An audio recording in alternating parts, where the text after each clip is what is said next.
Hello everyone, my name is Aaron Christensen. This is Horror 101 with Dr. AC, a gathering place for fellow fiends the world over to discuss all things freaky and frightening. If you want to be part of the conversation, and I hope you do, I invite you to like this video, subscribe to the channel, maybe go back and check out some of our previous episodes, leave a comment, and most importantly, let us know the fright flicks you'd like to discuss in the future. That kind of connection is exactly what we're looking for, and it really does make a difference. We're all about sharing the scare, and we want to hear from you. When the commercial space vessel Nostromo responds to a distress signal on an unknown planet, one of their crew is attacked by a bizarre life form. Over the course of several hours, the seemingly indestructible creature threatens all of their lives, consistently evolving and exhibiting horrifically distinctive characteristics such as acidic blood, rows and rows of retractable teeth, white-hot intelligence, and a fierce predatory instinct. The unforgettable tagline, "In space, no one can hear you scream," heralded the arrival of this masterpiece of sci-fi horror in June 1979. Combining the boo factor of a suspenseful haunted house story with the dread of an unstoppable psychopathic slasher, director Ridley Scott ratchets up the tension to a heart-stopping level that is often sought but rarely achieved.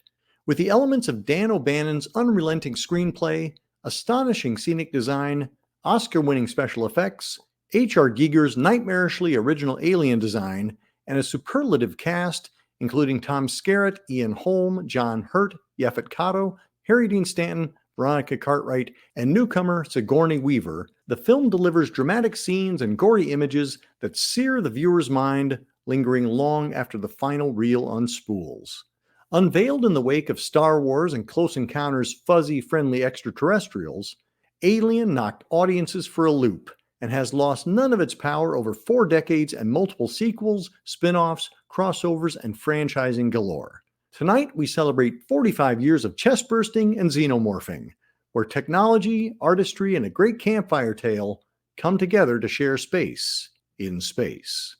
I am very excited to chat about one of the true sci-fi horror classics of the last 50 years, and I've got an awesome panel to chat about with me. Let's bring everybody in, and let's say hello to Katie McLean Hainsworth.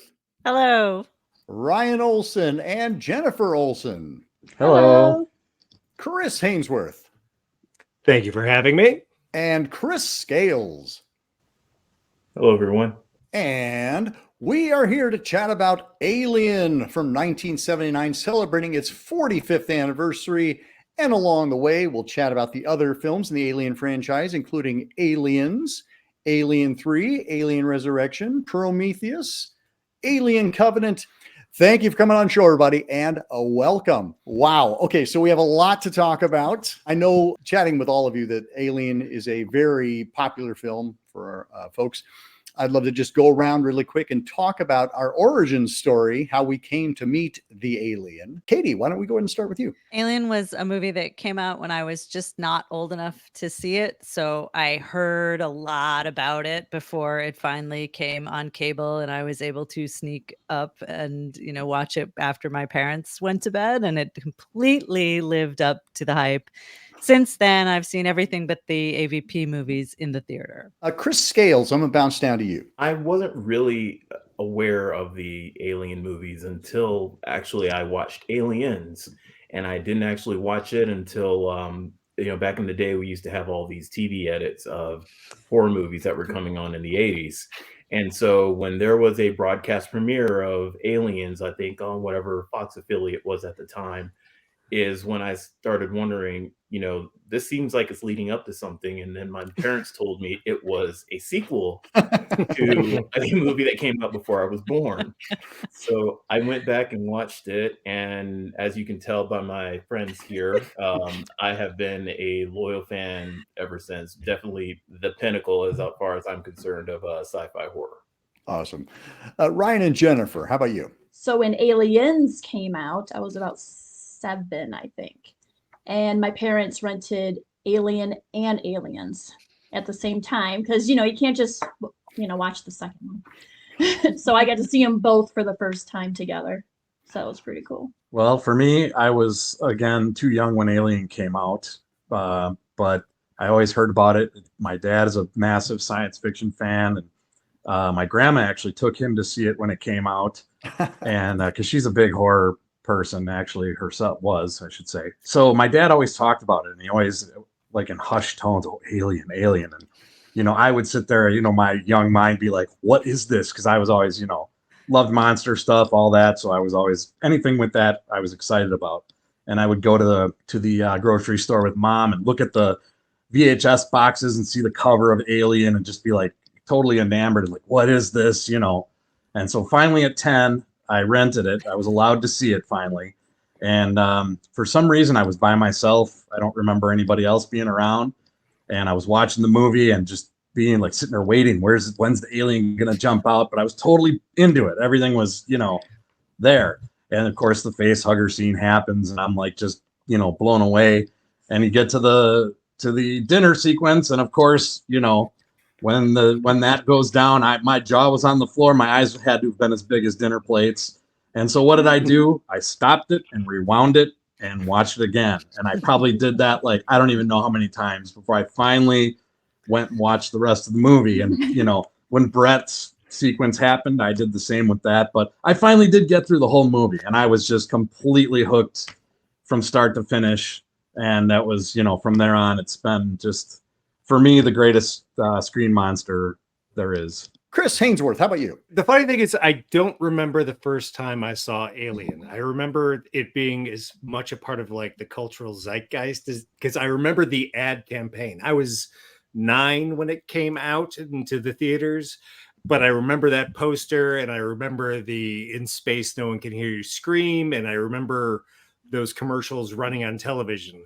But I think by the time it hit cable, I was a raised by cable kid. This is an apocryphal story, but I remember my parents left me home alone when I was 9 or 10 to let the cable guy in to hook up the cable. And the first thing I did was take the little slider, put it on the movie channel, and watch Dressed to Kill. So I'm sure my first time through was by myself on a Saturday or Sunday watching it on cable. I have a very specific memory of seeing Aliens at Woodfield Mall at a 10 o'clock showing opening weekend and being blown away in an entirely different manner than I was by the first one.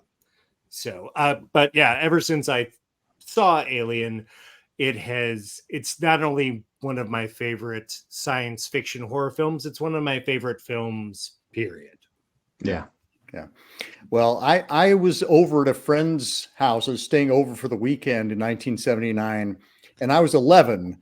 And much like when I got taken to see Halloween when I was 10, I was like, this is not right. But the adult that we were with said it was okay. So we all went to see Alien. And again, I was a sci-fi horror kid. I knew I loved my monsters, and this was supposed to be a good monster movie. Much like you, Chris, I remember seeing the great tagline and the poster, which doesn't give a lot away, of course. No. So when the dinner scene happened, I remember, because in my mind, I'm like, well, everybody must have been screaming and freaking out. No, in my theater, when that dinner scene happened, everybody was super quiet. And like, it was just like, came out of his chest and ran across the table and disappeared. And you could just hear the whole audience go, oh no. Yep. I can only imagine. And we just all slowly, quietly lost our minds. But yeah, and I mean, it was one of the first times I remember being genuinely frightened by something that wasn't like a slasher movie. Like Halloween really freaked me out because I can imagine that. But I'm like, it wasn't like an alien was going to show up in my bedroom, but I was genuinely freaked out. And I think that's kind of the power of this movie, is that it is a monster movie. You know, it is of the fantasy realm, and yet we're genuinely freaked out by it. And I think that's that goes to credit of the cast. It goes to the credit of Ridley Scott as a early director. I have my issues with Mr. Scott as he has gone on in his career. But I think right then he was in the right place at the right time. He was the perfect guy for the job. Let's talk about the cast, because it was a lot of character actors. I mean, we weren't seeing, I mean, Sigourney Weaver was very, I think this was her third film, her third feature film. And one of those credits was being like, Woody Allen's date, in Annie Hall. So she was not a very seasoned actor, but she was, very seasoned film actor, but she was absolutely of the stage, knew her craft, and does an amazing job. But yeah, anybody want to throw out some thoughts first? Let's talk about Sigourney, but then let's talk about the rest of the cast as well. One of the first things that I saw, one of the pieces of trivia, is that apparently the role for Ripley came down to, I think it was Meryl Streep. Meryl Streep. Yeah, it was Meryl Streep. Meryl Streep. And they were both, I guess, in the drama department, theater department in Yale. I'm just sitting here now wondering, how would this have looked with Meryl Streep as movie, Ellen Ripley? But no, I think she would have been Sigourney tremendous, but not the same. And No, I don't think we probably would have not. seen Aliens or Alien 3 or Alien 4. Oh no, I think she would have come back for a sequel and then been like, I'm done. Yeah. And I think Meryl Streep is perfectly fine with winning an Oscar that year for Kramer I versus think Kramer. she's probably So good with that. she's doing okay. The great thing about Sigourney Weaver in this first film, works so well because it is full of genuine surprises. Like, it starts out as an ensemble film with an emphasis on John Hurt, and then it has the psycho switch of like the protagonist change, but it doesn't like immediately become Ripley. But I think one of the reasons why this film is so successful and why Aliens is so successful is these are characters. These are like people who I can tell apart, and they have their own personalities and they have their own wants and drives, and you care about what happens to them and you are along with them on their journey. I mean, they're like Veronica Cartwright's reactions, some of them are legitimate because she had no idea what was about to happen in the scene, like viscerally. But I think we're all brought along with them. Like you talked about that scene when the chest burster, the audience reaction was the same as the people in that room. They're like, I have never seen anything like this before. I have no idea what's going on. And I am not like Egon and Ghostbusters. I am stunned past the capacity for speech. And I think Yaphet Kotto, Harry Dean Stanton, Tom Skerritt, these look like people. They act like people, and they're just, space truckers who are just doing their best. It's funny because watching it this most recent time, like I love the dynamic. I just love watching the dynamic with Yaphet Kotto and Harry Dean Stanton, like their relationship to the rest of the crew. And like for me, that's as enjoyable now as any of the Alien stuff. Just watching everybody just bickering and nobody really likes each other. And they're just kind of like just trying to get through this shift. Ridley focused on, his intention was to hire the best actors he could get so he could pay attention to other stuff like the set design and a lot of the minor details and the, all that kind of stuff. The creature, a lot of that. So he was like, I'm going to get the best actors I can get so I don't have to worry about them. I mean, when Harry Dean Stanton came in for his, audition. You know what I'm saying? His audition, exactly. First words out of his mouth to Ridley were, I don't like monsters and I don't like sci-fi. So it's like, well, here you go, man, being in, arguably the greatest one ever made. But just kind of funny that it was like, he still was like, yeah, that you'll work, you'll do, But it freed him up a lot because he had such a strong cast of characters and, seasoned actors, obviously, with Veronica and Sigourney being the youngest of them. I mean, even I think it was Ebert commented on the fact of how it was interesting that they were much older. I mean, aside from the ladies, for a traditional cast of this type for a movie like this, which kind of led more credence to things. I mean, I think a big part of what makes the movie work so well is the focus on making it feel as real as possible.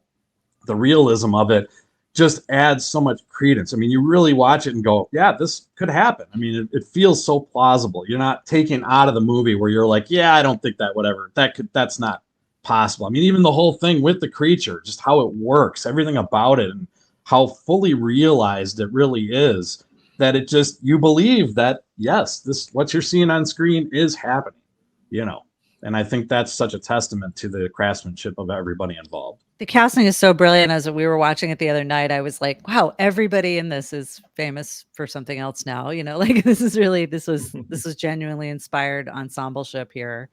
I love the stories about, I don't love them, I mean, they're abusive, but I like the stories about Yaphet Kotto not getting along for real with Sigourney Weaver because Ridley Scott asked him to push her and make her uncomfortable. But it really lends a credence to the scenes where they're in conflict, where he wants to just run off and kill the monster. And she's like, we need a plan.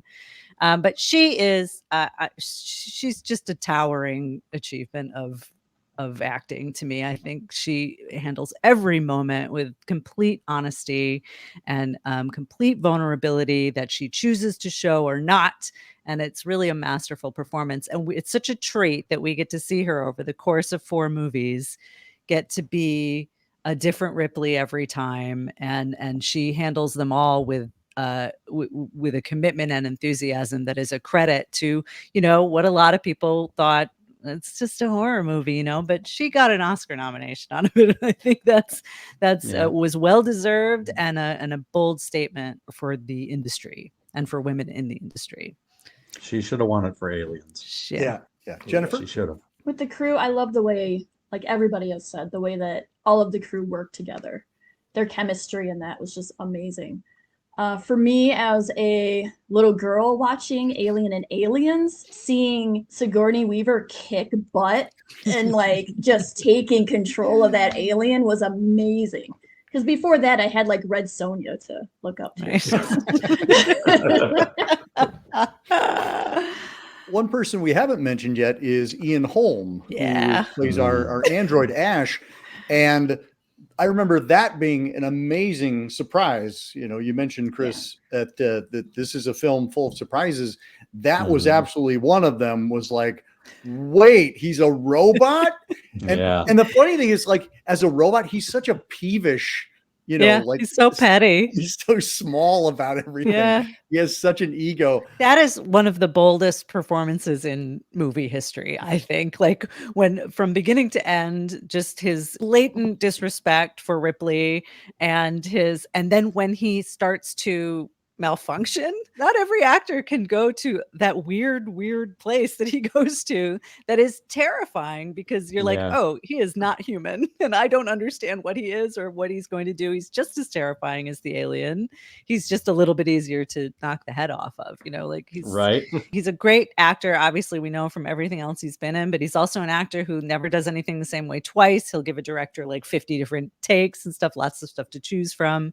And I think this was a real showcase for an actor like that to just get weird and be really, really terrifying. I think it's after Sigourney Weaver, it's probably my favorite performance in the movie. And he's someone I had never seen before as an actor. This is the first time I became aware of Ian Holm. And of course he was, Ian Holm in my head from there on out.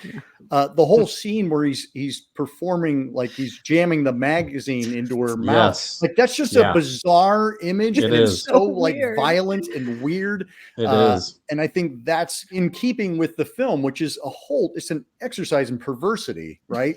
We get just an alien that is wrong. We get robots that are wrong, and things that are unlike things that we've seen before. Yeah, when he's sitting there rolling the magazine up too, and you can see the way he's twitching and doing that, and you're like, because at this point you just think he's a normal person, and you're like, what the heck are you doing? And then he's trying to force it into her mouth. It's just what is going on? I mean, it just completely goes off the rails. But again, at the same time, you're totally bought into it. You're just what the heck is going on? Your mind is blown and you can't believe what you're seeing. And then it just goes even further, like Katie said, when they so easily knock his head off. I mean, that's just boy, oh boy, all bets are off. I love it because it's you're literally thinking, oh no, they have to deal with this too. It's not bad enough. There's an alien on board that's killed half the crew. Also, this guy is a robot that they didn't know about. Well, and the first time you see it, when you see that little milk come down the side of it, when he sweats that little milky and this fluid. time through, I noticed that earlier in the movie he is drinking milk. Oh, it's his restorative fluid. Right. Not to get too far away from the cast, but we've kind of segued into it about how this movie just keeps changing up on you. It's oh, here we are. We're in space. We're near the end of our shift. What's this? Oh, we got to go to this planet. And you see that ship and you're like, what the hell? And every time the next minute happens, it's like, well, now what the hell is going on? It's like, oh my God, there's eggs. Oh my God, that egg opened up. Holy crap, that thing jumped out of the egg, burned through his mask, and now his face. I guess that's the alien. That must be the alien, right? Oh no, now it's dead. Wait, what's happened? Oh, what the hell? It's like everything just keeps acid for blood. I mean, what? Like, this thing bleeds acid. It burns through the deck. It bursts out of his chest. It runs across the table. Now we're looking for this little alien, and all of a sudden Harry Dean Stanton finds its shedded skin, and he doesn't know what it is. And he goes into that room, and suddenly now it's 8 feet tall. And you're like, what is going? And then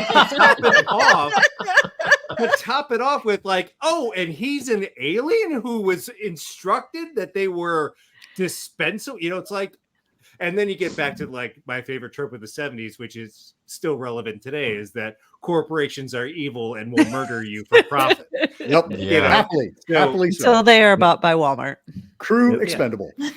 Exactly. And one of the things I've noticed, and going along just with that twist, and why I think Alien is just the series is so revered, is just when you think of horror in general, it's always that fear of the unknown. Things are more tense, more suspenseful, more terrifying when you don't know what's coming. And when you get twist after twist after twist, and just more of these revealing scenes about what's actually going on, I just watched it the other day, and it still hits you on a soulful level where you are still terrified of what's going on, because even though we've seen it countless numbers of times, I can just imagine back then seeing nothing like it and having no idea in which way the film is going to go. I mean, hell, at a point, Ridley Scott wanted to use an ending where Sigourney Weaver's head gets bitten off by the alien, and the alien is using it to mimic Ellen Ripley's speech for her last monologue of the film. And I'm just sitting there wondering, I was like, oh my God. But there's just no way to predict how this movie's going to go when it came out way back when. And I think that's one of the special qualities about it. I feel like the cast of characters that they put together, both in the writing and the performances, is so identifiable that you are actually able to like go into this movie like, well, what would I do? How would I handle this? And then it just completely, overwhelms you. So it feels very personal, and it feels very like, I don't know what I'd do. Okay, I'd be Lambert over there screaming in the corner. That would be me. I'd be the first person dead. Like you want to. We be able all to like to think we'd be Ripley. We're all Lambert. We're all Lambert. We're all Lambert. I'd like to punching think that I'd be like, oh, maybe I'd, Speaking of the writing, Dan O'Bannon and Ron Shusett are our two people who came up with the story, and both of them were very much monster kids. I don't think it's any secret and or mistake that they borrowed liberally from Get the Thing from Beyond Space and Planet of the Vampires, and just a little bit of this here and there. But they turned it into something that is a solid monster movie in terms of the script and the idea of having these kind of regular trucker type guys and women being our crew that we can identify with. And then I think Ridley Scott kind of takes it and elevates it with that wonderful art direction, cinematography, and attention to detail. Like, it was really just a lovely coalition of talent. And that's something a lot of the people involved talked about, was it's like, oh, it's a B picture with an A approach. Exactly. And that's the difference. Yeah, that's one of the reasons why it works so well is the attention to detail in elevating the material. And I also think the H.R. Geiger inspired art and the creature designs and making it something more sinister. Like, it throughout time, it's always been Alien is a euphemism for rape. And, that putting that thought in your head, or that idea, and making that with the H.R. Geiger designs just as another level of unintended fear with it. And I don't think this movie could have been as impactful without those designs being included in it as well. Well, that's a huge part of it. I mean, Geiger when Ridley Scott saw the designs that he saw the Necronom 4, and that he immediately said, okay, the problem of what the creature is going to be is solved. We know we've got our creature. I mean, the studio almost wasn't going to let him hire Giger because they thought that the stuff was too lurid and sexual and things like that, but Which they it fought is. for it and they won. Well, absolutely, absolutely, no That's why doubt. it worked. But the fact that they actually got that in there, and as much as Giger deserves the credit, and he is the star when it comes to the design, I still think that Chris Foss and Meebus also had a lot to do with that. And the influence that they had on there, because O'Bannon met them when they were working on Dune briefly, and that's where he got inspired by that stuff from heavy metal, and seeing their designs for the other aspects of the stuff, like the Nostromo itself and the huge platform it's pulling. I mean, a lot of that stuff those guys were responsible for as well. So I mean, it's just a perfect marriage of the best creative artists out there being used at the apex of their powers to create every aspect of it that, again, is so believable and so incredible because there's so much detail in it. And Carlo Rambaldi, Yes, basically bringing all that to life. He was absolutely a rising star. He'd already done King Kong. He'd won for a special achievement, even though his giant Kong robot didn't necessarily work the way he wanted it to, but it was still impressive nonetheless. But he did his realization of having the mouth react the way it did with the retractable, like all of that is Carlo Rambaldi. And so, like you said, it is Giger, it is Scott, it is Rambaldi, it is the cast. Our art direction is just astonishing. Like the way that ship looks with the corridors and then going into the room with Mother with all the flashing lights. There's just surprise after surprise after surprise. It's things that are both familiar and unique. And that's, I think, what really makes it accessible, but it also makes it a new experience. In watching the documentary about it we have the quadrilogy that has the first 4 and like documentaries because about tetralogy we're not going to do tetralogy. We're going to call it a quadrilogy. I was like, a quadrilogy? Really? Okay. Shakespeare had it right. Because you did have a lot of people who were deeply invested in this project, like Dan O'Bannon, and him going to set and being like, which, believe me, as a writer, it's a fine line. It's a fine line. Like, I need to ensure that as much of my vision gets in here without getting myself kicked off the set. Or getting in the way of your collaborators. Exactly. But I mean, him bringing Giger to Scott, him being on set to make sure that what him and Ridley talked about is what was going to happen. And, it's impossible to tell the whole story because of personal egos and stuff like that. But Giler and Walter Hill coming in and, how much of the script is theirs? How much of it is Dan and it's one of those things that I don't think we would, unless you could go page by page through all the drafts, I don't think you'll know anymore. Right. But there was 7 versions of the script that they did before they got to the final shooting script, if memory serves. And I'm sure things changed on the day, when you're there, it's not, the shooting script is not necessarily what ends up on the screen anyway, so it's, sometimes there is that kind of battle, right? Where you're fighting for your vision. And that's what makes it a perfect alloy, is that you're pushing each other harder. It's like, okay, I don't like your idea. You're going to have to sell me on your idea, which means you have to make your idea even stronger and better, which just forces it to be as good as it can be. Yeah, that's the dream, right? But then what happened on 3? No, but there was not. They didn't even have a script when they started shooting the movie. And technically the movie never officially wrapped. I mean, it chewed up like, I forget how many producers. Got a lot of opinions on that one, but they couldn't work together. Exactly. Well, they didn't really give Fincher a chance. They were crawling up his, the whole time. And he went on to make great stuff. If they would have just trusted him, would we be talking about Alien 3 as we are Aliens and Alien? Which for me personally, it's interesting because I feel like Alien is, for all of the conflict behind it, Alien is a damn near perfect script.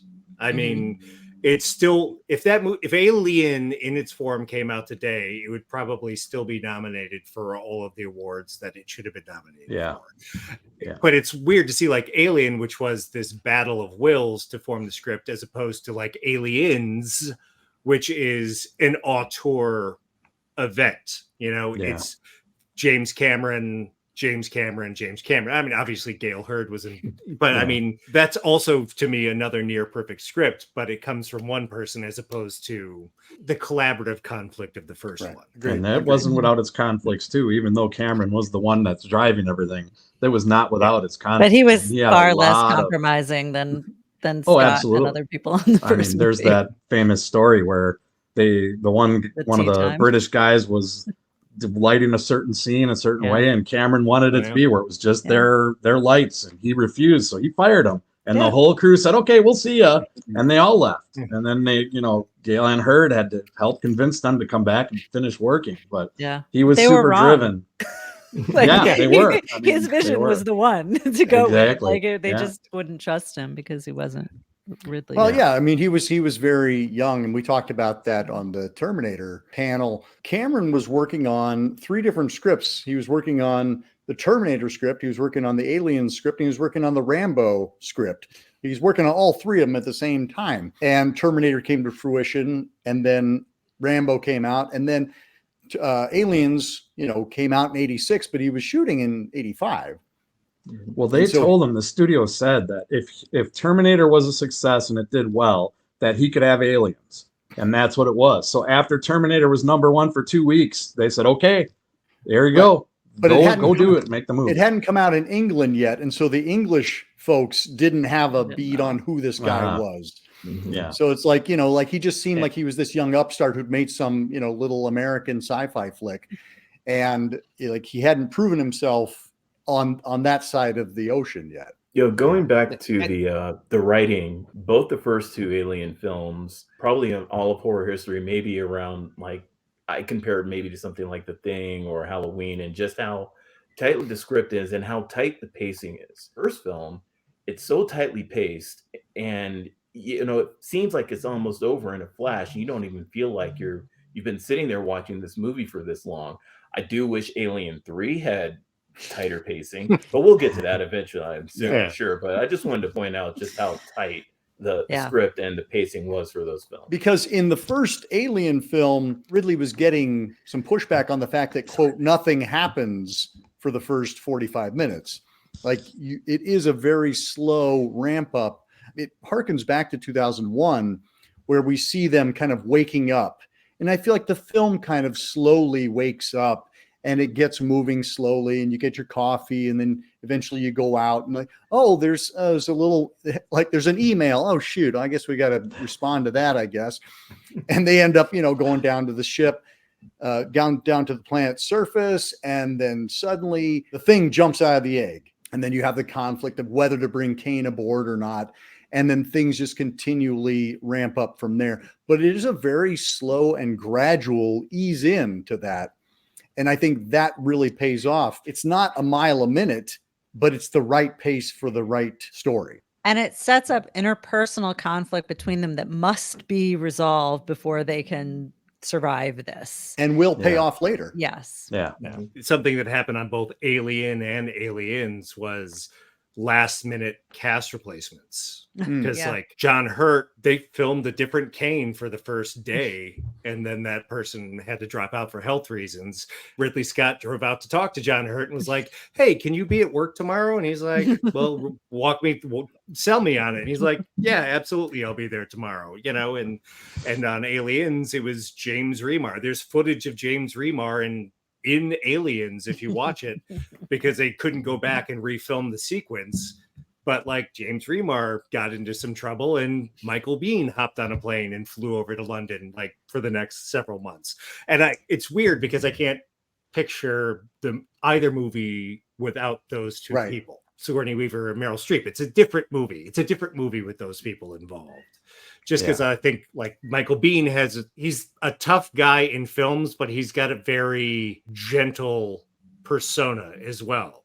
That I don't think Remar has the same quality. He's definitely more world-weary Marine, rather than like when Hicks interacts with Newt, you get the fact that he cares about that kid and that he cares about Sigourney Weaver. And it's just legitimate care, which it's a different quality depending on the actor. Well, and once again, we have an amazing cast in Aliens where they are all very distinctive.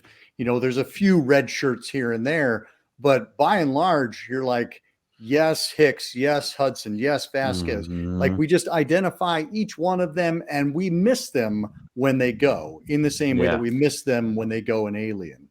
Yep. And the great thing Cameron does is he gives the red shirts really specific names that, you know, like Spunkmeyer, Wierzbowski.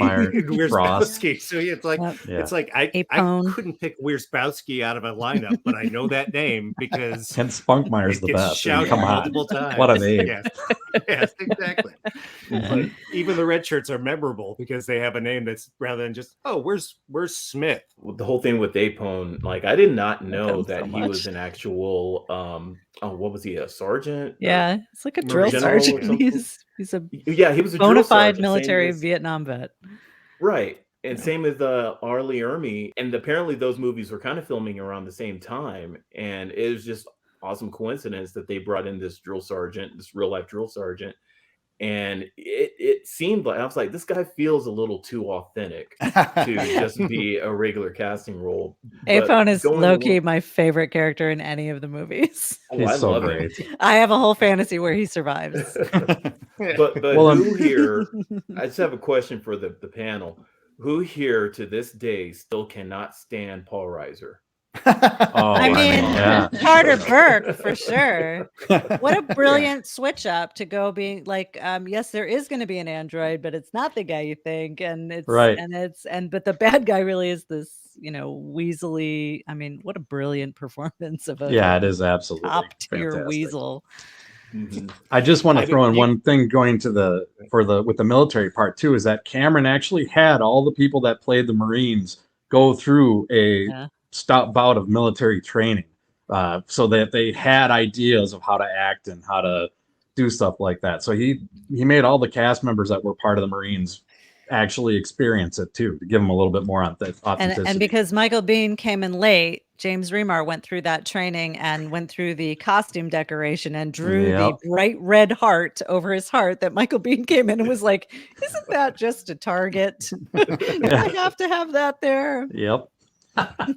And Jennifer, I imagine, I mean, yes, Ripley, but also Vasquez is a pretty badass female. And I think Jeanette Goldstein, it's one of her first roles, if not her first role. Yes. And she's amazing.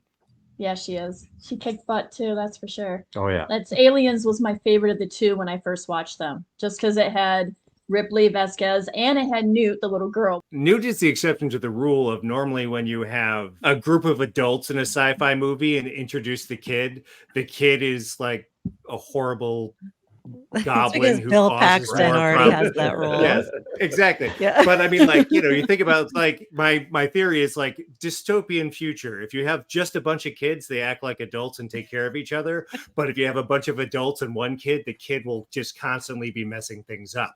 This is the exception to the rule. Newt is one of my favorite characters in sci-fi, and the fact that she did survive for weeks on her own, and she's smart without being like precocious, you know, you get the fact that she's a trauma survivor, and those skills are helping adults navigate what's currently going on. So it's, why don't you put her in charge? Find children. Yeah, exactly. When she said it won't make any difference. Just the way she says that. Yeah.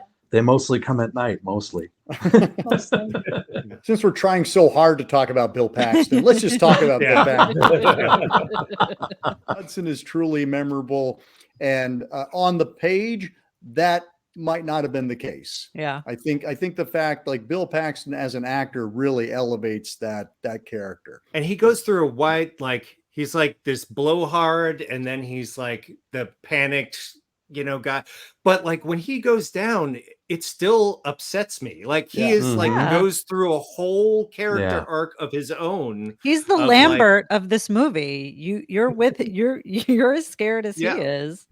He's just being open about it. But he does fight back pretty fiercely at the end. I mean, like you said, he goes down like, you know, totally just all guns blazing, literally. It's like literally his character Chet from Weird Science got put into Aliens. Wow. Paxton has the great honor of being one of the actors that was killed by an alien, a Terminator, and a Predator. Yep. Lucky. Right? Yeah.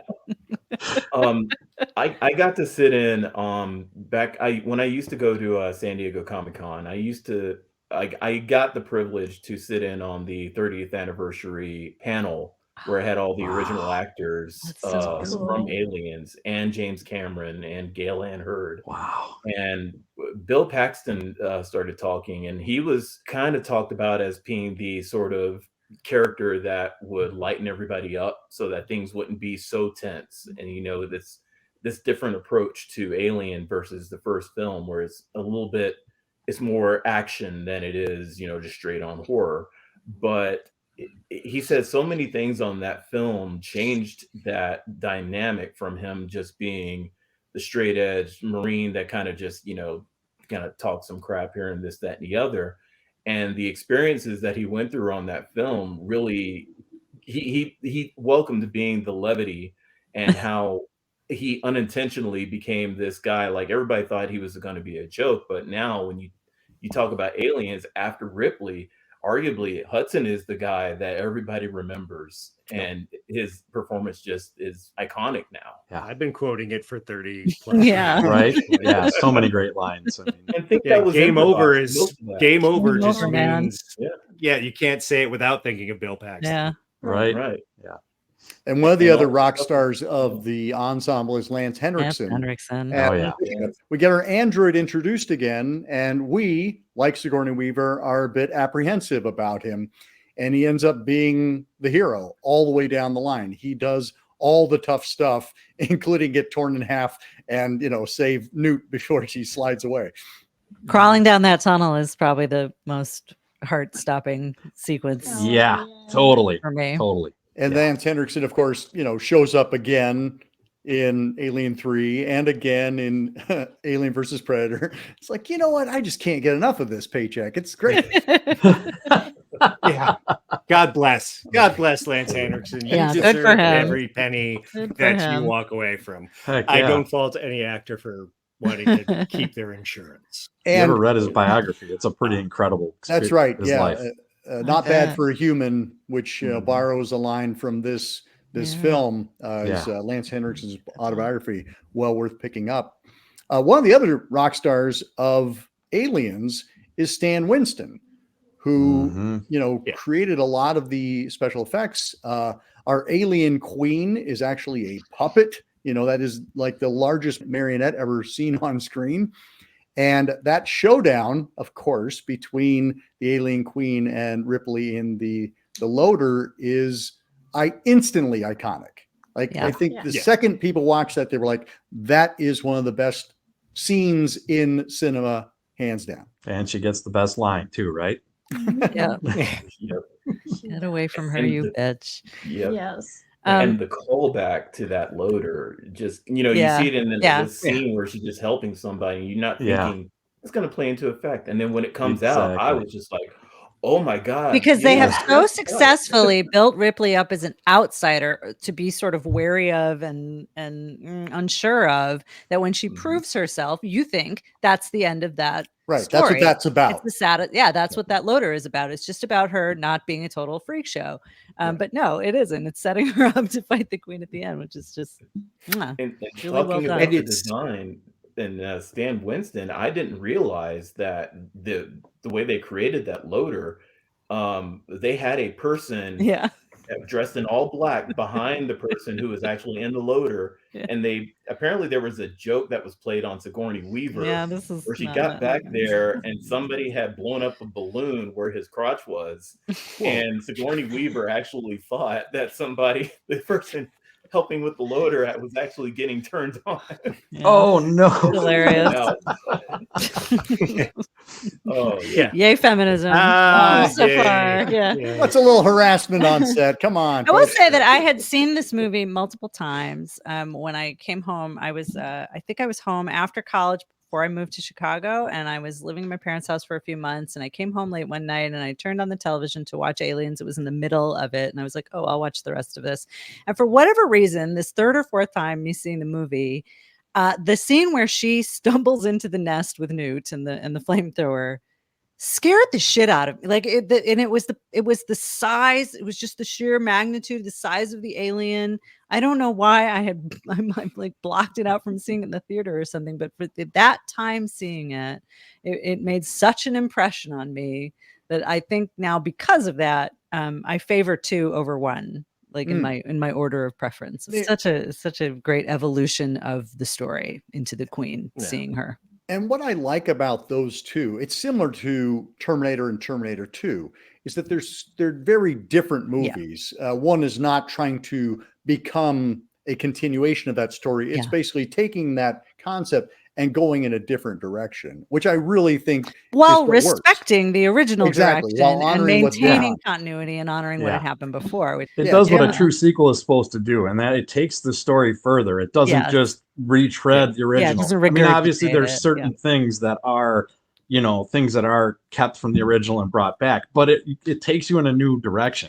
But then they're not forced. Like him having to go in that tunnel is not just a callback to Dallas having to go through the air vents. It is what has to happen next, and it is scarier than it was. Just like the chest burster sequence when they're in the hive, when they first get there and they see that. It's not just well, let's do it again. I mean, yes, they brought it back, but they did it in such a way where it makes sense. Exactly, because they have to know what they're dealing with. Yeah, so many sequels just try to bring everything back to zero. It's they're just literally trying to tell that repeat same story. What happened. I mean, like my whole thing is like Ghostbusters and Ghostbusters 2. Where Ghostbusters ends, there's someplace else you could have gone rather than be like, nope, now we're disrespected scientists again who have to pull the team together to one. It's like you're literally just repeating beats. Whereas I think Aliens and Cameron was smart, and even in the tagline of "This time it's war."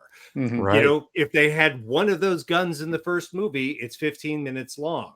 Now it's, it's like the first movie escalates in terms of like, oh, alien, robot, ship's got to blow up. Mother won't turn off the this has very similar things of constantly upping the stakes of like, it's not just one, it's hundreds of them. Oh, and we ruptured the reactor. So now we have a clock on when we have to get out of here.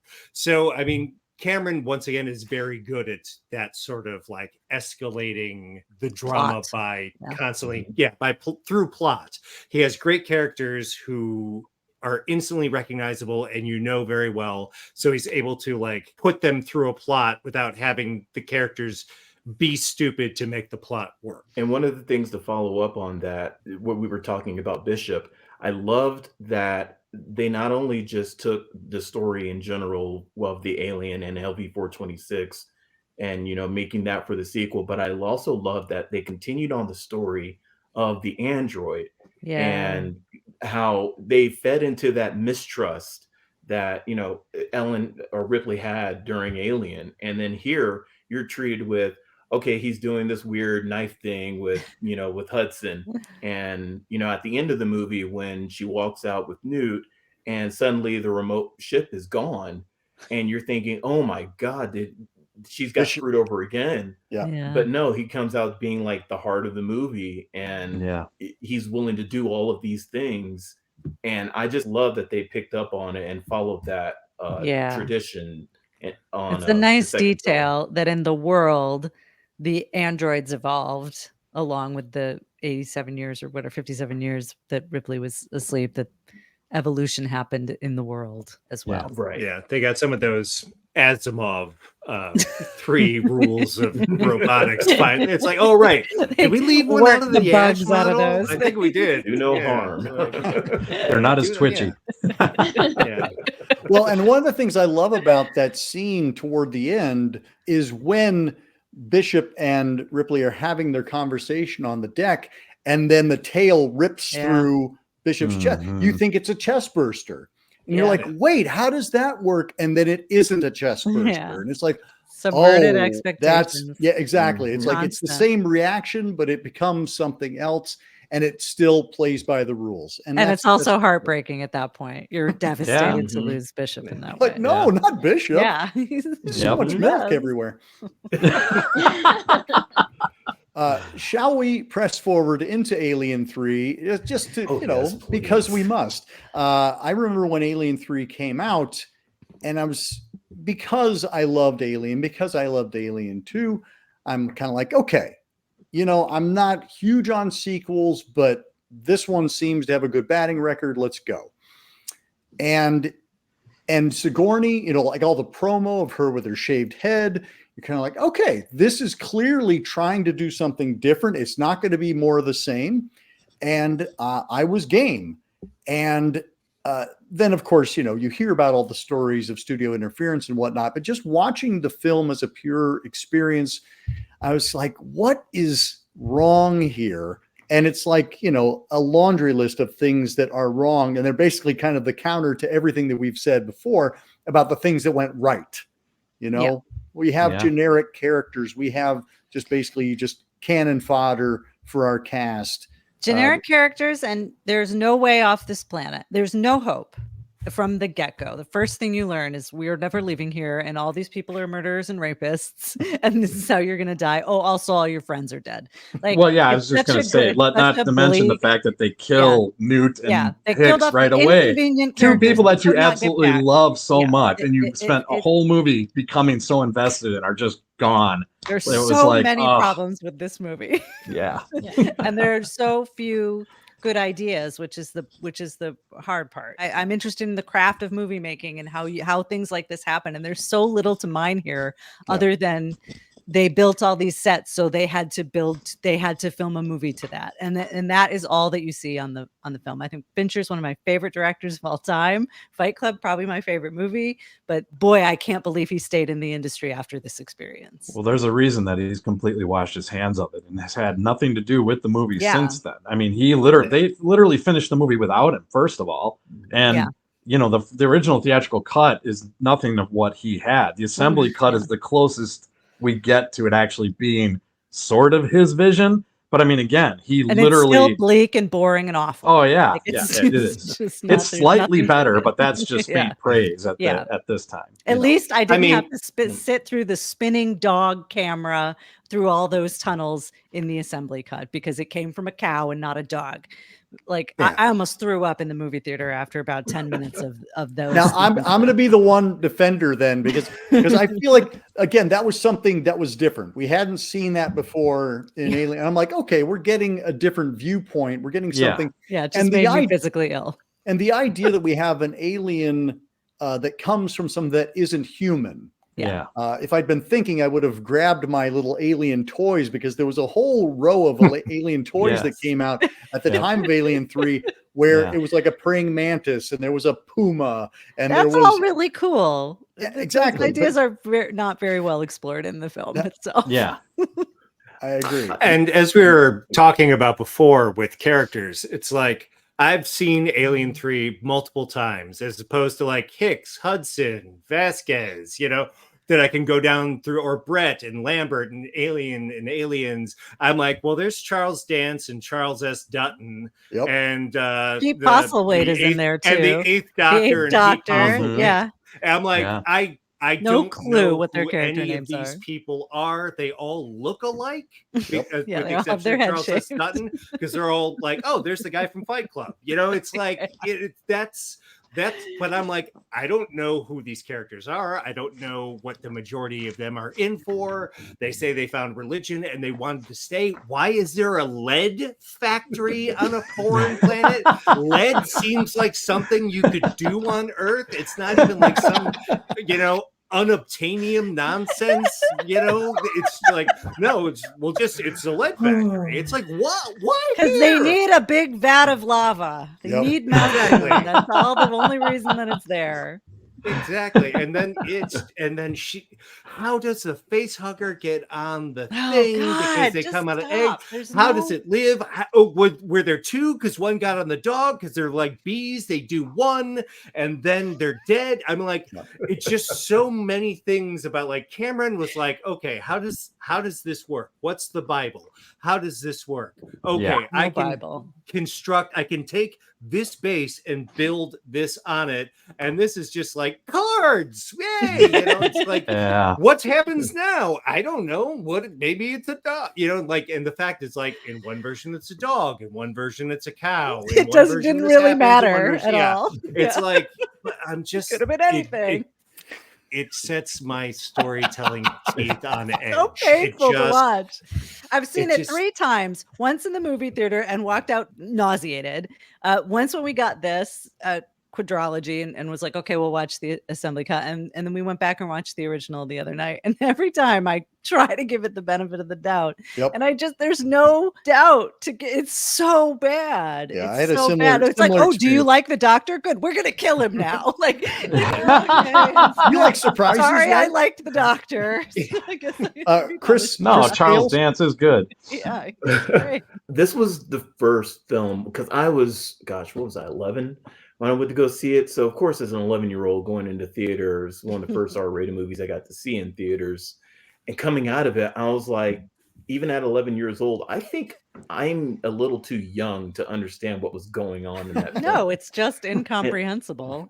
But when like you said, Katie, when the assembly cut was available, and I finally went back and watched it, and to what Ryan was saying earlier, you could tell that this was a movie that was started up from scratch. This had no script. Yeah. And reading along is just a fascinating read as to, like, I would say the behind the scenes stuff of this film is more interesting than the movie itself. Yeah, for sure. Absolutely.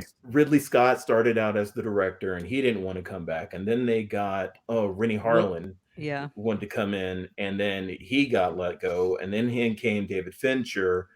And if it was only because of Sigourney Weaver supporting David Fincher's ideas for the film, and when I look back at it, this was the first film that made me realize, one of the things that stands out about this whole franchise is that every film is different. Every film brings a different combination of horror. You've got, your slow, tense build-up sci-fi horror with Alien. You've got your action-oriented sci-fi horror monster show with Aliens.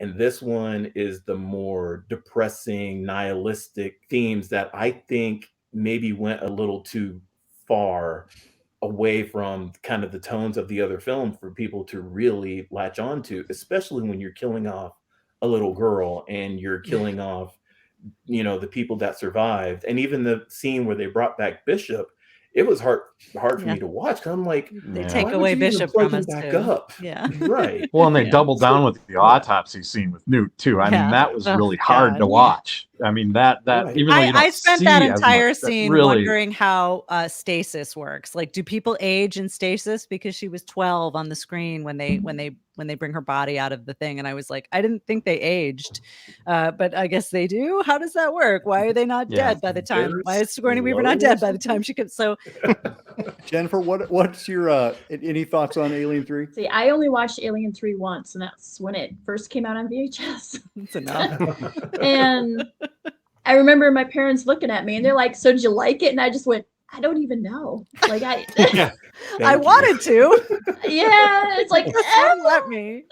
yeah, We all have that age where we're like, wait a minute, movies can be bad. Yeah. It's like, depends. Wait a minute. It's like, wait a minute, movies are always good, right? You sit down, it's on, you have a good time, and suddenly you're like, wait a minute, is this bad? right. Well, Like, I especially can when eat you're popcorn rooting. to it, but You want it to be good. Yeah, you're rooting for it. You really want it to be good, and it just continues to fail. I had that experience this most recent viewing. I'm watching it. I'm like going, okay, I'm gonna see, and you just keep falling off board. You're like, I want to be on board. I can't. I'm falling off. The all the ship time. is like, "Ugh, you can't possibly stay on board.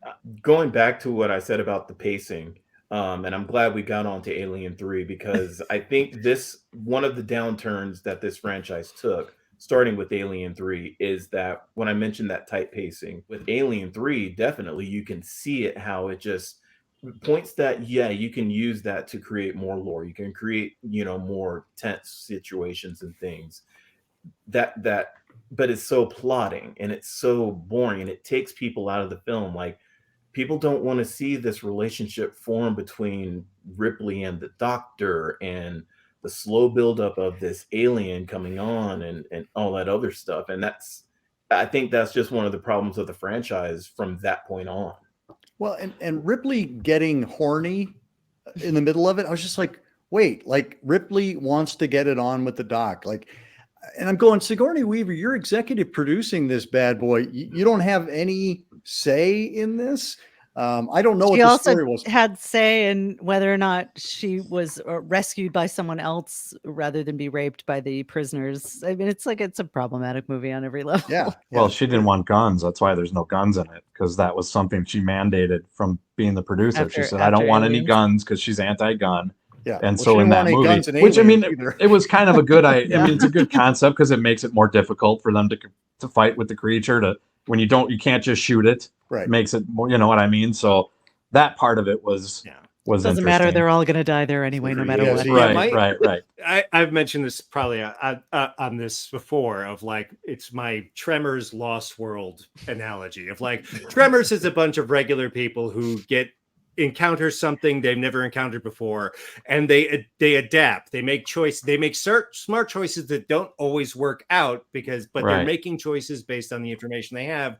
Whereas Lost World's a bunch of people who are so-called professionals going onto an island full of dinosaurs and wearing headphones while on point, or being covered in dinosaur blood, knowing that they can smell, it's that thing. And I feel like Alien is like, okay, we've never encountered this before. It keeps changing. We keep adapting. It's not a bad plan of like, we got a flame unit. We've got to drive it into this place, but you don't know you also have Ash working against you at that time as well, right? Aliens is the same thing. We've secured everything. Everything's locked down. Oh, it's not on the blueprints. They're coming in.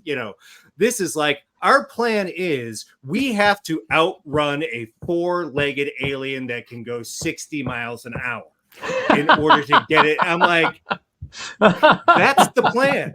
And they're surprised when it doesn't work out. Yeah. I'm like, this is a dumb plan. This wasn't a good plan. The plan is wait till the corporation shows up, but all of these life prisoners are suddenly like, well, we can't let them have a destructive thing. I'm like, what do you care?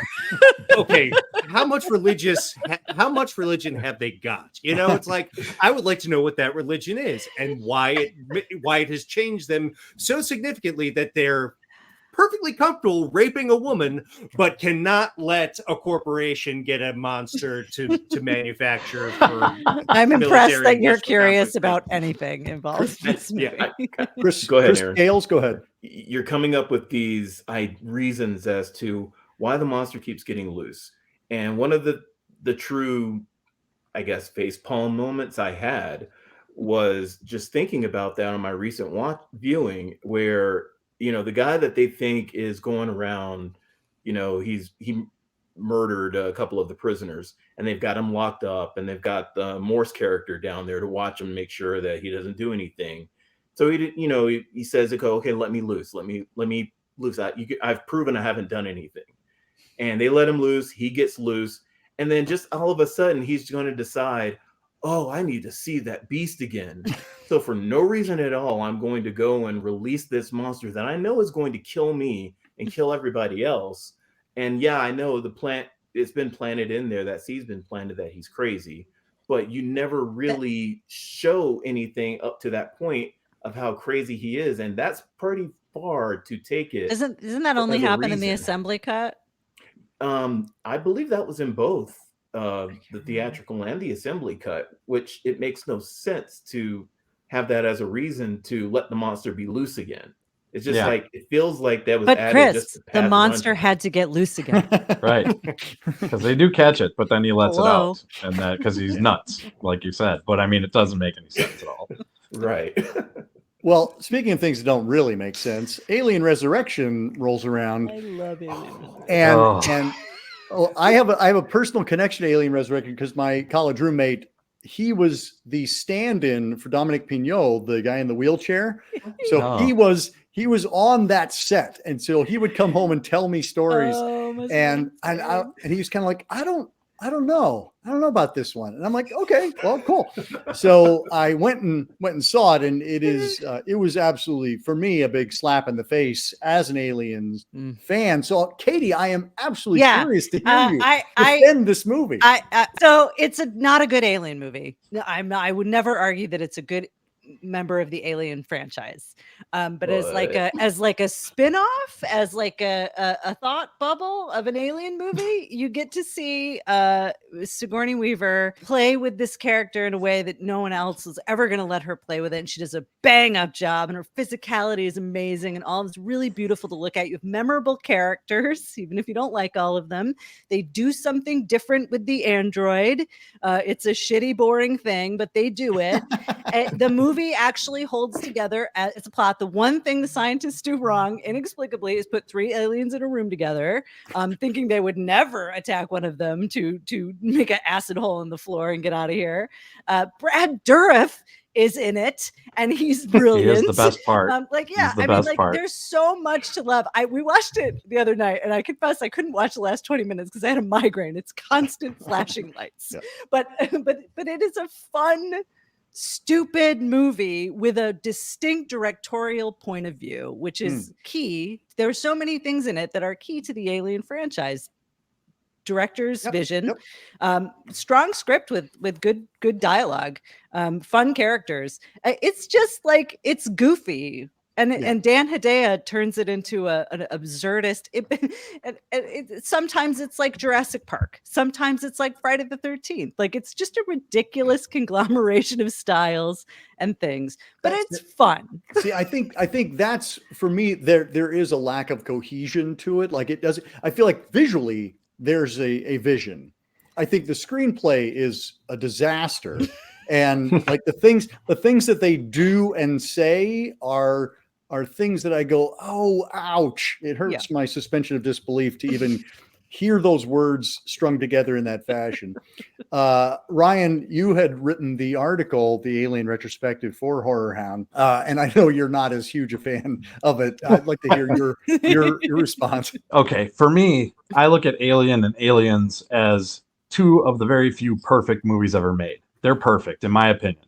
And Aliens, both versions, I consider to be perfect. And what works with those movies is how they play off of each other, and they world build, and they set the rules. Like you say, James Cameron has the Bible, and he goes forward with it. And even Alien 3, to a degree, still adheres to some of that stuff. But I'd say that Resurrection is where they kind of go. It might have been Chris H. that said where they just kind of take it and throw the cards into the air and say, we're going to do whatever the heck we want. And that's the thing that, to me, destroys the whole franchise. And this is the lowest point of it, outside of the first AVP movie. How does it not follow the world, though? They I'm have going to a explain clone it. of Ripley. Yeah. So what happens is that, like, basically they take, Joss Whedon thinks he's smarter than everybody in the room. And he basically goes, we're going to ignore everything that's come before, and we're going to basically retool the aliens and do everything the way we want to do and make it more like the comics. And it doesn't pay homage. It doesn't stay like true to what was created in the original 2 movies at all. The aliens don't act like aliens at all. Once they get out, I mean, when you see how they acted in Aliens, when there's a large group of them, they come in mass and they come after you. They're an overwhelming force. They don't just have jump scares and pop up every once in a while and, oh, hey, here's one. It's an overwhelming force because they're like a hive, and they don't act like that at all in that movie. It just doesn't play by the same rules of the original movies at all. And then they make the biggest mistake you could possibly do. And when they create the newborn and they give it a face. I mean, James Cameron said it best. The thing that makes the alien so scary is there's no consciousness you can reason with. There's no eyes, it's all teeth. And giving it a face and humanizing the creature was the biggest cardinal sin you could possibly do. I mean, I went and saw the movie. I actually saw a sneak preview of it. It was on my birthday that year, 2 days before it came out. And man, I tell you, when I walked out of that movie, I was so upset and depressed and mad, because it was like, there is some good stuff in there. I love Michael Wincott. I love, Brad Dourif. I like Sigourney. She's fantastic. I mean, you got so many great actors, but the movie itself as a whole, what it is, it has nothing to do with the other movies. It just basically is like, we're going to do it as a standalone story. And yeah, that's cool. But the difference is that it doesn't exist within the realm of what Alien and Aliens are, for me anyway. So it was just a massive disaster in every way to me. I'm sorry that was your birthday present, Ryan. Katie, I hold. I'm going to come back to you. Jump down to Chris. To me, it feels very French.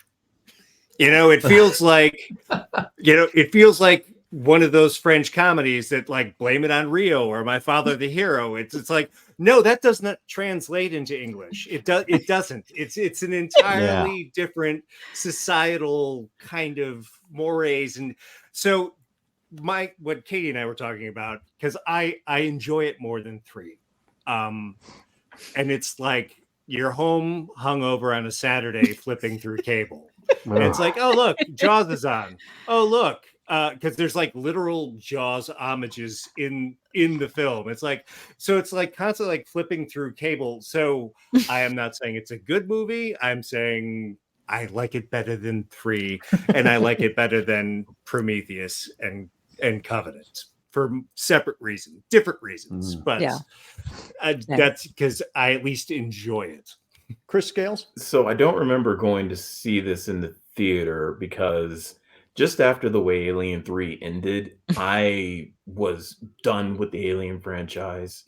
Because, I mean, we saw Ripley fall into a vat of lead, lava, fire, whatever, and this guy here popping out of her chest as she's going down. And, like, Weyland-Yutani they've been thwarted. They're never going to get one of these things to study, which is the whole point of Weyland-Yutani. So to come into this movie and the first thing I see is that they have genetically cloned Ellen Ripley based on some of the blood they found in the prison in Alien 3, and then she comes up and she's got superpowers, and and suddenly for some reason these superpowers seem to deteriorate during the length of the movie. To say it was jarring is probably not enough of a exclamation of how I felt when I came. So few movies have actually made me angry when I've stopped watching. I watched it the other night and I went to bed mad. And then I remember during my 20s when I first saw it, how I was in I want to throw furniture. Why did you do this, Alien? Throwing chairs. That's just another problem with it. And so I went and I looked up, I did some research as to what, some of the behind the scenes stuff. And when I discovered that, along with many other people at the time, that Joss Whedon wrote it, and apparently he hates the film because he wrote it as a very lighthearted sort of comical thing. Which why you would want to do that for an Alien movie, I don't know. But that works smart when you're doing stuff like Firefly or Buffy or Avengers or whatever. That doesn't work for an Alien film that has been, at least what you can say for the first 3 films, is that their tone was consistent. It was all very seriously taken. Yeah. But the director did not speak a word of English. So he had to communicate through an interpreter to the rest of the cast. And apparently Joss Whedon's intentions, what happens when you have a script that is written to be comical, but you film it completely serious? And that is my biggest issue with Alien Resurrection, outside of the baffling, dumb things that happen in that movie. Like an alien learning that if he presses the button that a guy will freeze to death that comes into the cage looking after him. But like I said, I could go on an hours long rant about why I cannot stand this movie. That's a whole episode unto itself, Chris. I will. We can do like a live hate watch of Alien Resurrection. Yeah. But guys, I hate to dip out, but I actually have to go to an understudy rehearsal that got scheduled at the last minute. But I just would like to say we watched the not the director's cut, but like the extended cut of Alien Resurrection for the first time that ends with them sitting in a bombed out Paris, and you're like, so Earth's a shithole that nobody lives on. Wouldn't that be the perfect place to allow this ship full of aliens to crash and just let them have it? You know, it's just saying. We don't need this anymore. Yeah. So with that being said, thanks for having me on. Thank you. Sorry I don't get to go into my issues with Prometheus. Well, that's okay. We can hate watch Prometheus together as well. Yeah, we might have to do that. Exactly. So, but have fun. I'm excited to watch this and see what I'm going to miss. So I'll talk to you guys soon. Thanks, Chris. Cheers, man. Watch this. Jennifer, did you have anything you wanted to add to the Alien Resurrection? Well, it's the first one I got to see in the theater. I was a senior that year. And to me, I'm kind of in between Katie and Ryan. Like, as an Alien film, I hated it. But as just a popcorn eating, like one of those, like, so dumb it's good because it's comical movies, I liked it. Like, I sat through it and I thought it was hilarious pretty much through the whole thing. Plus, the cast was really good. I mean, you had Winona Ryder. I mean... Perlman, yes. Mm-hmm. I mean, it was a good cast, but it was just so stupid that I enjoyed it. I think I would have liked anything after 3, to be honest. All right, that's fair. That's fair. But I stand by my opinion that it's not a good Alien movie, but it's a fun ride if you can let that go. Is. I don't personally I totally feel that agree with that. That anything that comes after, with the exception of Prometheus, takes away from what has come before. Like, I will never nothing about Alien 4 diminished Alien or Aliens for me. Oh no, definitely not. I think the other movies in the franchise do that more than Alien 4. Alien 4 is just a lark. It's ridiculous, and I don't think it's meant to be taken seriously. I mean, but going from what you're saying there, Katie, that makes sense. From that viewpoint, I can totally respect and see where you're coming from. But for myself, the problem is the fact that it is an Alien movie, and therefore that's why it's, has that, because it's still, I mean, from what you're saying, if you watch it like that, yes, absolutely, you can do that, like with what, Jen is saying as well. But again, it's just, you got to add in the fact that it's Alien, and that's where the umbrage comes, because again, I mean, I hold those first 2 movies so dear and near to me that, I can watch the other ones for what they are, but it's just, all of them are, diminishing returns, with Resurrection being one of the worst for me. I think I felt that umbrage with 3, and so had nothing left for 4. Gotcha. But then had many, many years for it to return with Prometheus. Well, I think that's a great. I've never left a movie angrier than that's a great segue. Let's talk about Prometheus. We'll make sure we touch on the AVP crossover. But I think we'll probably talk more about those in depth when we do a Predator panel, just because those feel more like Predator movies than Alien movies to me anyway. Yeah. So let us jump ahead to Prometheus, which was Ridley Scott's return to the Alien universe. Katie has already expressed her discontent. Why don't I jump down to Chris Scales, and let's hear what your impressions were about Prometheus. This was the age, and this was the first Alien movie that, I guess, now that we're in this era of Rotten Tomatoes and, getting all these reviews coming out before the movie, especially if something as hyped as Prometheus was at the time, because, it had been since 1997 since we had coming back to this franchise, excusing the crossovers. Right. So to see that we were going to get some of the answers to my questions as to, okay, well, how did these things come to be? And I take it for what it is. It's got a lot of really good ideas. It's got a lot of solid foundations that I think were researched well and were well intentioned. That being said, I don't dislike it. It's kind of like, I guess, how you guys feel about Alien Resurrection, in that I can't even really see it as a prequel to Alien anymore, because it's just there. It follows a lot of the same tropes that the Alien films do, people sticking their heads in things that they don't know about, and they're surprised when something jumps up and bites them. Yeah. But, I think this also had such a strong cast, Idris Elba, Charlize Theron, Noomi Rapace, Logan Marshall Green, who's gone on to do much better things now. And I like the setup, but the execution was just missing. And I feel like it is probably even more so than Alien 3, the slowest film in the franchise, where it wants to say a lot, but it doesn't know the right way to do it. That's how I felt about it. Visually, I liked it, but story-wise, I don't know. I didn't know what was going on half the time. I don't know if it was just me, but I didn't get it. Ryan? I actually really enjoyed Prometheus a lot because I really like the science fiction aspect of it. How much it ties into Alien, yes, it's very tenuous and things like that, but I really liked the high-minded nature of it. It just had such a like deep and philosophical element to it that I found really fascinating and engaging.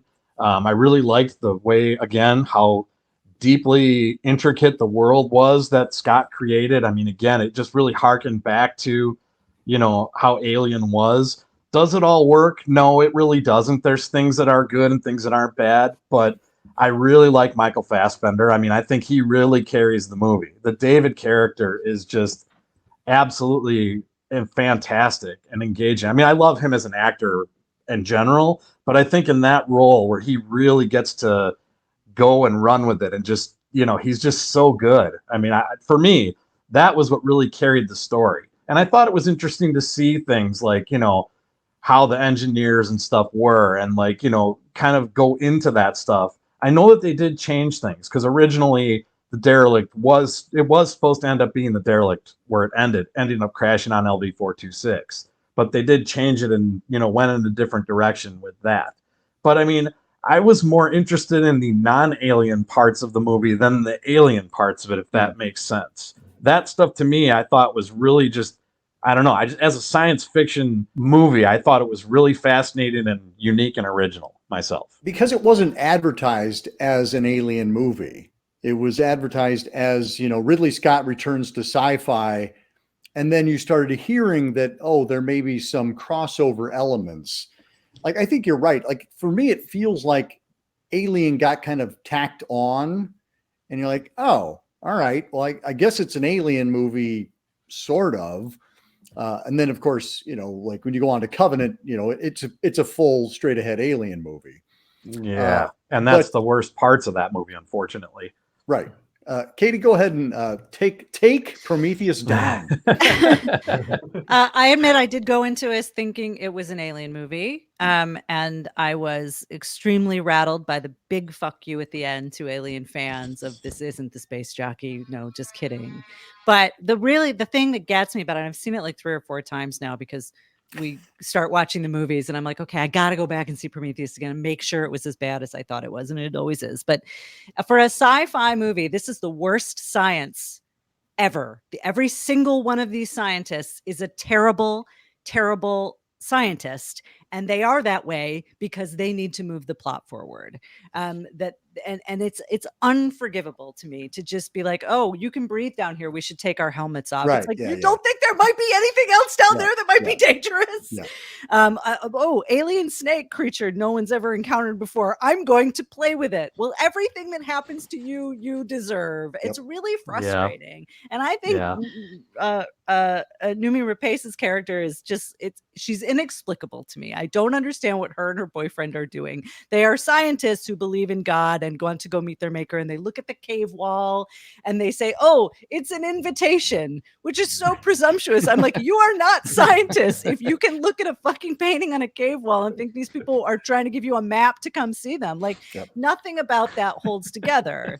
And then the continued bad science that goes on. I agree. Michael Fassbender is a gem. He's beautiful in this movie. The character's amazing.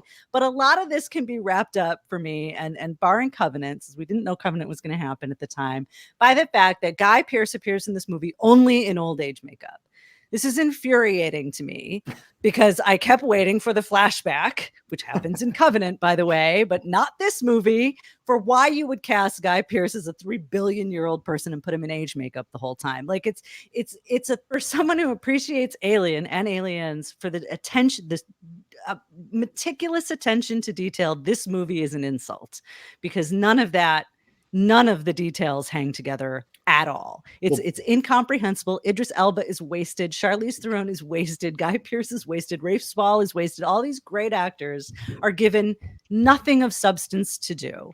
And we spend a long time with two people I don't understand or like. They're given a lot of bad decisions to make, though. Yes, so, yes, because they have to forward the plot. That was it. I was watching every single character make a really dumb choice. Not just like a choice that turns out to be unfortunate, like one that goes against logic. Ones that goes these are like, you know what, choices they're making. And you know, like as you said, like the second I remember seeing this in the theater, like the second they start taking their helmets off, I'm like, I don't care if the air is breathable. It's not the only concern. You're in a foreign atmosphere. What are you doing?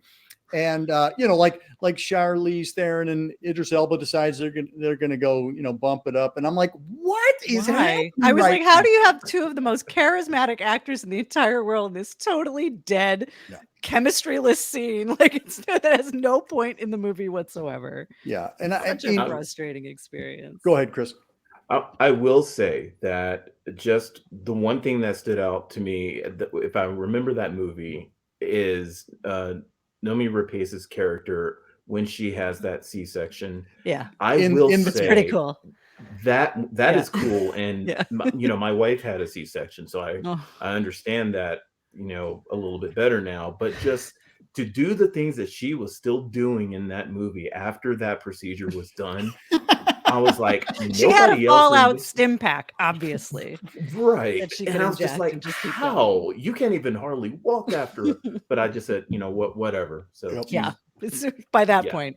That was my wife's science at that was my wife's comment. She's like going, I don't think so. Yeah. I think she's going to be just lying on a gurney and being pushed around. Like that's how she's going to do the rest of this movie. Also, do you understand why the engineer drinks the thing at the beginning when he's standing on top of the waterfall? Does anybody understand why that happened or what it means? Because that will start this. Okay. No, okay. Again, one more bad decision, but it feels like it's. But it feels like a ritual. It feels like, all right, what I do is I go out to the waterfall, I strip down, and I drink the shit. And then he's so taken by surprise by what happens. Well, and I'm like, did he mean to do that? I didn't take it as surprise. I got it as just like straight up agony. You know, like this is what I meant to do, but it really sucks doing it. But I think, who made him do it? I want to know the answers to these questions. It's kind of like, you know, when you're doing the ritual where you're getting hung by the tree, you know, it sucks. You know, it sucks, but you have to do it because, you know, that's when you're the sacrificial lamb and you know exactly. it, but you know, hey, that's what we do. So right.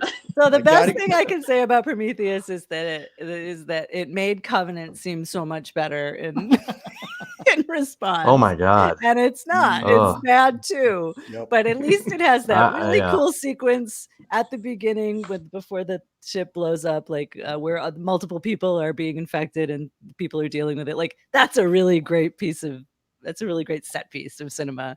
After that, I all I want is a television show where Michael Fassbender plays both Walter and David, and they just talk to each other for 8 weeks. Right. I'm happy. Yeah. And that's the best part of Covenant is all the Walter and David stuff. I mean, once it turns into an alien movie, it just completely goes. Like, oh, did you have to? It's horrible. Right. And then, I mean, of course, you see the end coming a million miles away. I mean, you know exactly that. Well, it's obviously not going to be who you think it is, and all that. I mean, it was just so. I mean, there's a lot of. That I guess the thing for me with both Prometheus and Covenant is there's some I thought really cool ideas and things in it. It's just the execution of it in total. Yeah, it does fall short. I mean, thoughtless. I guess hurtful. I guess for me, like after how bad Resurrection was and 3 and all that stuff, just to even have Prometheus be somewhat more well made and coherent and all that stuff than those movies is why it was like, okay, cool. I mean, you know, again, with the first AVP was so your bad. Resurrection, and Resurrection is my Resurrection is your Prometheus. Like sure, I guess we could say points. that. Right. It's kind of. I mean, you know, my expectations for alien films are always very low after Aliens because again, it's very hard to make perfect films. You got two. That's a miracle, a minor miracle in a lot and of I'm worlds. forever So, grateful to them. I'll watch them you know, over and over again for the rest of my life. But I exactly. will never watch Exactly. Prometheus again. Like, I'm done. We've had this. Yeah. I watched it for this. I'm That's never right. doing it again. It's on camera. You don't have to. I'm on the record as hating this movie. It's never going to change. So, Covenant, when I talked about all of the Alien films feeling like they were from a different genre of horror, Resurrection to me was, that fantasy sci-fi, had a lot of those type of elements.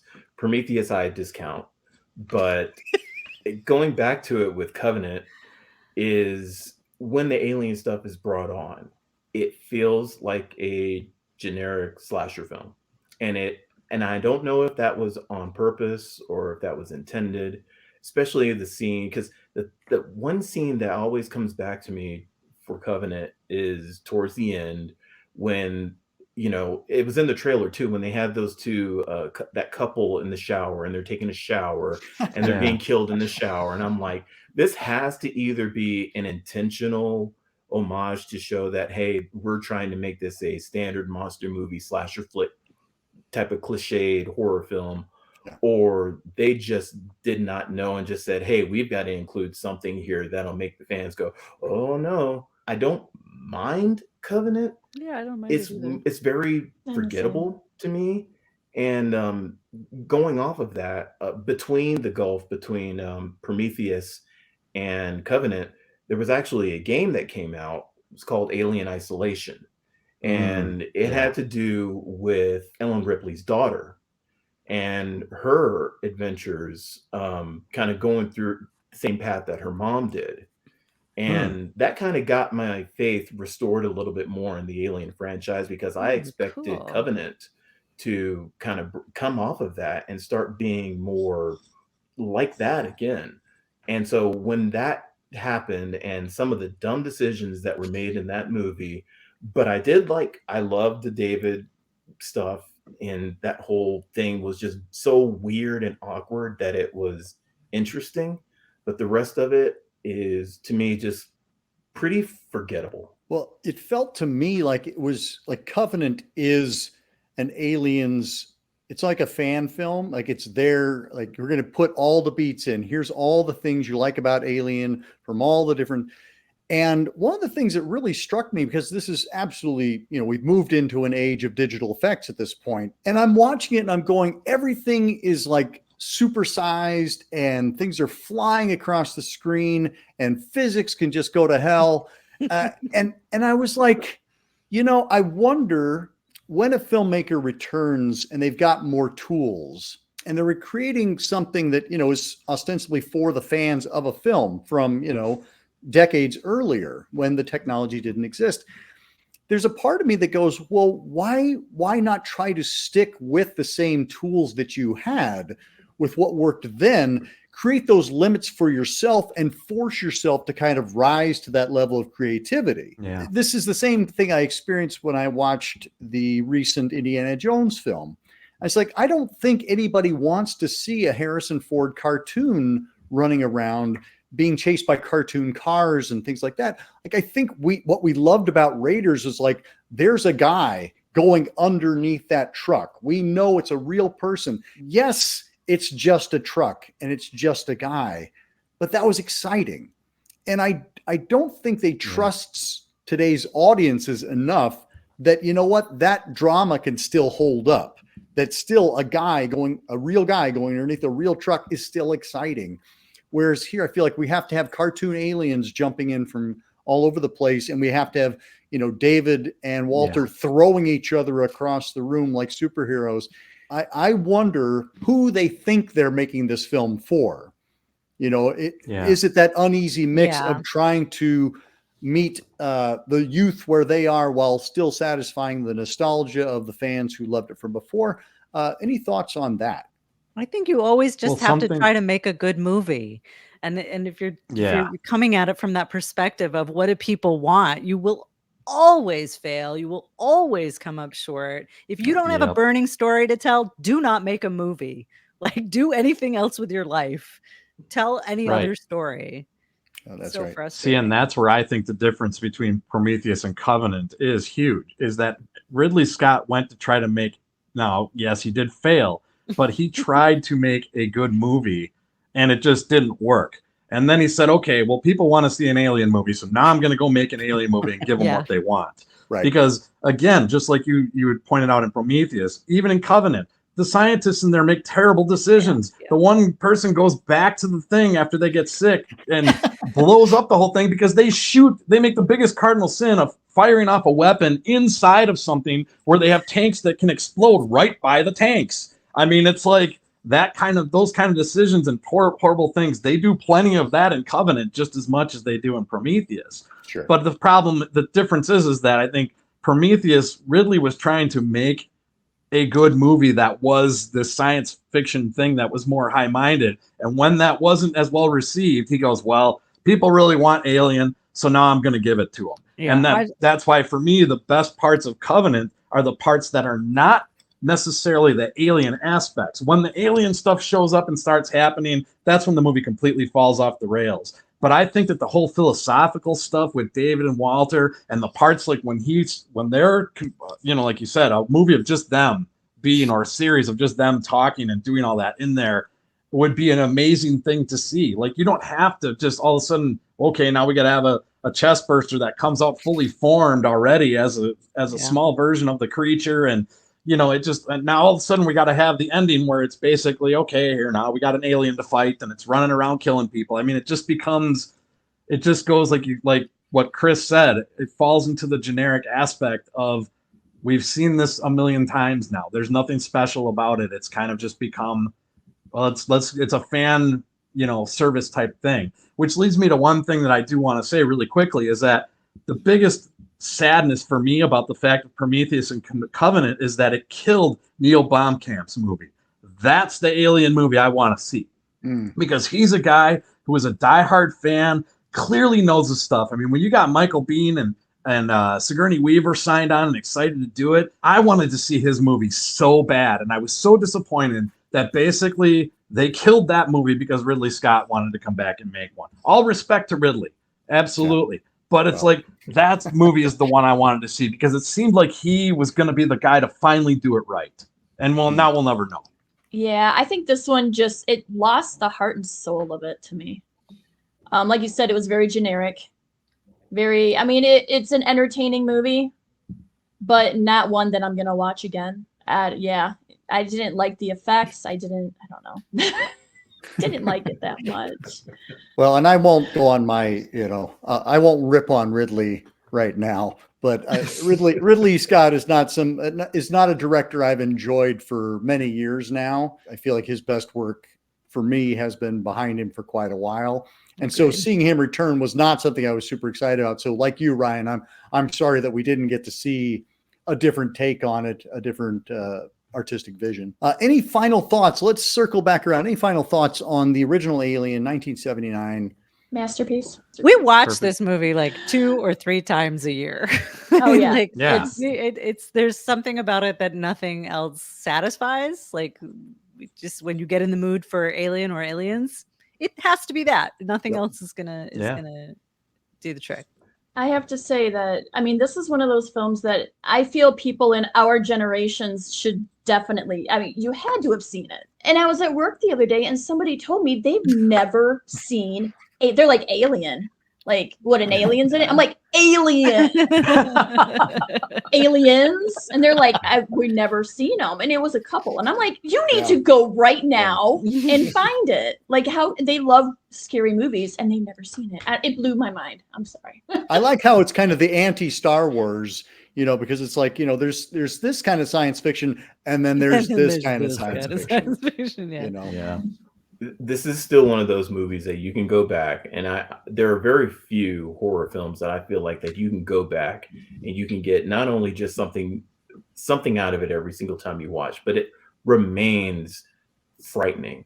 From the first time I watched it when I was like 6 years old to now here in my 40s, and every single time I watch this movie, it still never fails to captivate me and it is the finest example I can think of, along with maybe The Thing, of not knowing what to expect in a film and just letting a horror film put that fear into you. Let that whole definition that I have of horror being the fear of the unknown. I can't think of a more perfect example than 1979 Alien. And what I think about this film is that it continues to hold up. The effects hold up, the dialogue holds up, the characters hold up. There isn't that sense of needing to forgive it for its age. Nope. It simply is Yeah. a great film that has continued to endure, and I suspect will continue to endure for a long time. Well, Ash said it best. He said it best. I admire its purity. Yeah. You know, I mean, and that's exactly what Alien is. It's a pure movie. Perfect in every respect. Great. Well, Like thank the you all organism. so much for this epic conversation. I appreciated all the different viewpoints. This was really wonderful. Looking forward to having you all again very soon. Thank you so much for having us. Thank you. Thank you. And until next time, keep searching, keep exploring, and keep sharing the scare.